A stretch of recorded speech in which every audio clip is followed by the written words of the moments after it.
coffee? Now, 800-809-8640. That's 800-809-8640.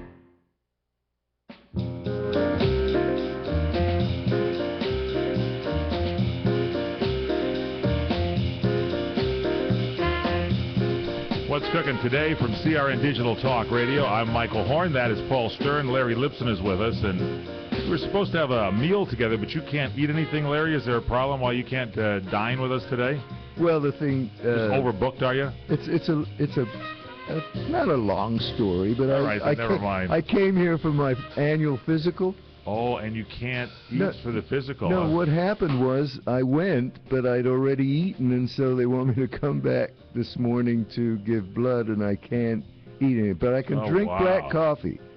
Black coffee is on I just did the same thing, and I couldn't even drink black coffee. I think you might have screwed up again. Paul, do you? No, I asked him yesterday. Really? When I was they told me to drink water. Well, they said water, and I hate Same water. with you. Jack Roberts, who's one of our experts, our medical advisor, he goes under the knife all the time for us, just for research. And you can't have that, right? You have to drink just water, no black coffee. I don't know who your doctor They said black coffee, but no sugar or cream or anything like that. Yeah. Paul, do you have another comment? Yeah, no, not a tip or a suggestion, or perhaps maybe it is a tip or a suggestion, but I usually like to kind of schedule my doctor's appointments first thing in the morning, so then it's less of a strain on my system, because, I can get famished by early morning. That's, a good idea. Next time I will remember that. They did one of those scans where they scan your heart and everything for me. I don't know if this has happened to any of you, but at one point while they were scanning, they asked me to make an actual pushing movement with my body. I won't say what the actual action was supposed to be, but you had to, force everything down on your body. And does that do something different when they're looking then and they're scanning things? Makes your toenails grow. Thank you so much. I could perhaps develop a hemorrhoid. Larry Van Allst, welcome to the broadcast. Larry Van Allst from the Fountain Grove Inn and Conference Center. Not that I know anything about that. What a way to introduce Larry Van Allst. And Soumya there, welcome to the broadcast. Hey, always happy to be with you guys. Hey, always great to have you on. How's everything going for you, my man? Sonoma County is just a wonderland this time of year. We've got everything sprout and everything blooming. It's a gorgeous spot to be. Yes, I know it is, and you are the man up there in that area. And we had a couple of people on from wineries, and they said that the bud break is a little delayed. Everything is delayed somewhat this year. We had a little rain, and we're real happy about that. In California, we've had a few years of drought, and we're within hundredths of an inch of average rainfall this year. So we're exactly where we want to be, and the farmers, the grape growers, they're pretty happy about that. Now, Larry Lipson, you're a wine connoisseur. You are at the Lipson Institute for Advanced Wine Studies in Costa Rica, and I know you know all the areas. And here's Larry Van Allst, who is an expert, has lived there all his life, roots there in the Santa Rosa, Sonoma County area. Any questions that you have for Mr. Van Allst on the show today about the wine crop this year? Well, you can think about that for a while if you want to. Thank you.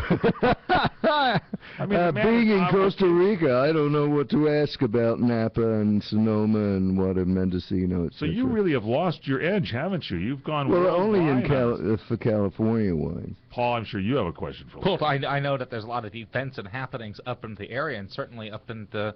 Well, I'm trying to think. I don't know if it's Mendocino, but they're doing that annual Zin Festival. That's south. Yeah. Larry, what's going on at the Zin Fest in the Lodi area? That's in Lodi, exactly. Yeah, down in Lodi, I'm not too in touch down there. Up here this week, they're going to be doing the Passport Weekend for Sonoma Valley. I know you guys like the Russian River Passport Weekend, and we do the same thing out in the Sonoma Valley. That's happening this weekend. Now, I've been to the Dry Creek, or do they call it now the Russian River Passport Weekend? It's the Russian River Wine Road Passport. Oh, boy. And I missed that. That was a couple of weekends ago, right? It was, you bet. Okay, so what is this one all about? It's exactly the same idea. You get a little card that lets you in. All of the principals are there, the winemakers, the winery owners. They usually make a little food for you to pair with their wines. They have some entertainment, some music sometimes. It's just a great time. It's great. And you get that little book, don't you? And you can take it and visit each winery. Usually it's good to have a designated driver. And when you get there, you say a little food for you. They usually have great chefs that are actually putting the little items together. They do just that, and they put them together to go exactly with the wines that you're going to be tasting. A lot of times you'll be tasting barrel samples, too. From the wineries that we can look and see what's going to be upcoming on their releases. So Russian River did it 2 weekends ago. This is Sonoma County, so you're more in the Sonoma proper area that this goes on? Sonoma Valley. So you're out in the town of Sonoma with the oldest winery in Sonoma County, which is Buena Vista. It's right around the corner. Then you're close to Carneros and Bennett Valley out there. It's a great spot. Some of the great wineries that everybody recognizes, like Sebastiani, are out there, and Cundy, Chateau St. Jean, all of those are in Sonoma Valley. And can you buy futures? I know at the Russian River event, and I'm sure possibly here, you can actually taste the wines and then say you want to buy some. You know, almost all wineries offer futures. Usually they do that at the barrel weekends, though, at the barrel tasting weekends. But I'm sure even the Passport weekend, you can arrange with these guys to pick up futures of wines and then get them next year after they're in the bottle. So the Passport is drinking more of the current vintage. Is that what it is? It is, right. I like that. And getting to see what these guys are doing. You know, the wineries are just beautiful this time of year. They have all of the workers who don't have an awful lot to do.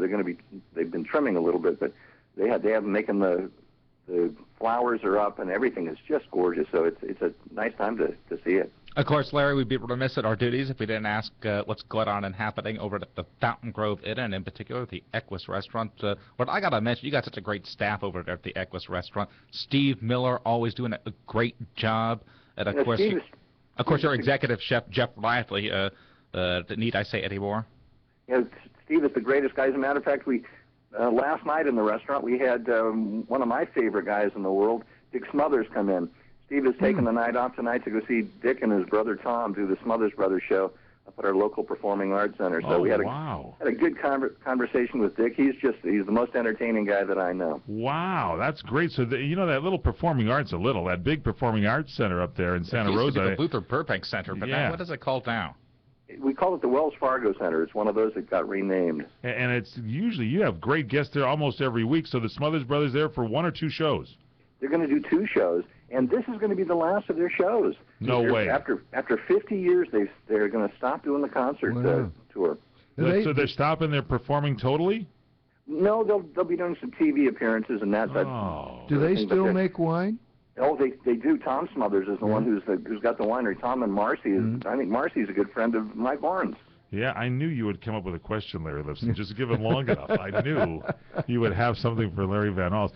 Wow, so I almost want to get up there to see it, and now I didn't know if I told you, gentlemen, or not, but I am introducing this weekend on Sunday I didn't tell you, Larry Van Allst, the great American icon Bill Cosby has requested that I introduce him at the Cerritos Performing Arts Center in Southern California. Larry? You can't pass that up. And in fact, I believe you are delivering, I believe it is called, is it chicken a la negro? It's Bialy black chicken, or chicken a la negro, which is what Mr. Cosby called it on our show. He'll be on the weekend edition of the PM show all weekend long talking about that. And this will be, I'm telling you, that is not, though, from the Sonoma County area. Black chicken Zinfandel comes from Bialy's winery in the Napa Valley. Is that correct, Larry Van Allst? I believe so. Yeah. So what did Dick Smothers have to say last night? I mean, is he funny like in person? He just started throwing it. He throws one-liners at you? He does. He tells you a lot of good stories. But, he's one of the nicest guys in show business. Both of those guys they're just terrific. They're appreciative of everybody who knows them. Being the most famous guys in the world for the part of the 60s and the 70s, a lot of people don't recognize them now. It just kills me. You have to be of a certain age to know these guys.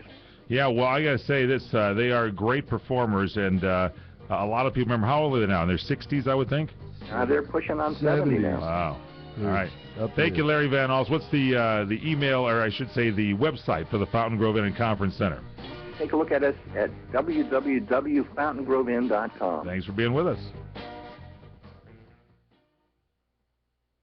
CRN listeners, when you come to Southern California, stop by a great restaurant, the Dresden Restaurant at 1760 North Vermont Avenue in Hollywood. The Dresden features